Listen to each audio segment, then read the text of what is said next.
But I'll tell you, being the free state of Florida did not happen by accident, because it required us over these last few years to stand against major institutions in our society, the bureaucracy, the medical establishment, legacy media, and even the President of the United States,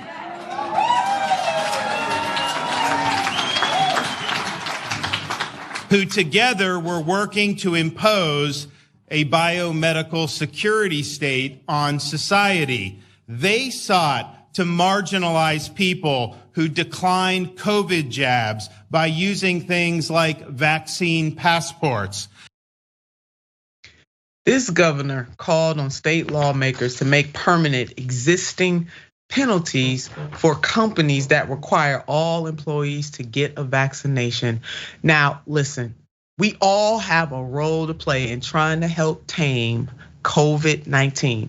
We know that it is mutated, it is going to continue to mutate and have different variances. And this dude, Florida, please get your governor. But we gonna have a mess on our hands, America. Because this man, and I know some folks in America like this dude, but this man will be running for president.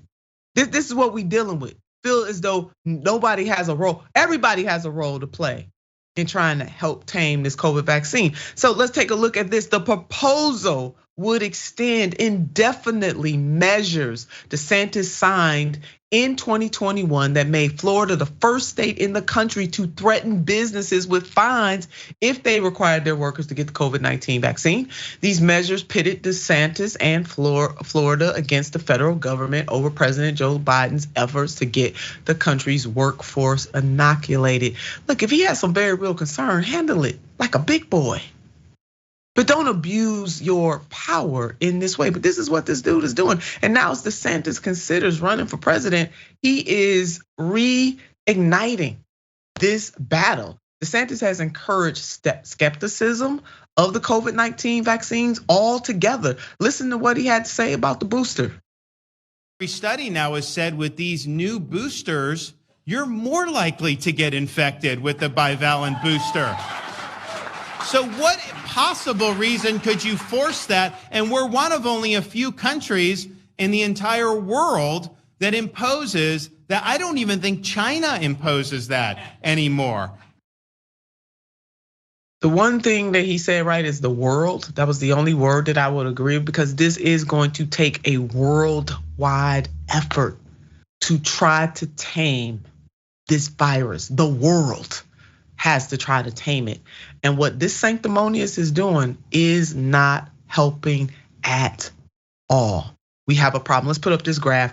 When it comes to COVID-19 stats, Johns Hopkins University provides the breakdown about the confirmed cases, the numbers of death, the total tested, people testing positively. We're tracking this vaccine, the vaccine tracker, because we need to track it. We need more and more people to at least get the vaccine. And let us not forget that in many countries where poor countries, they have not even, there are some people who haven't even had the vaccination yet.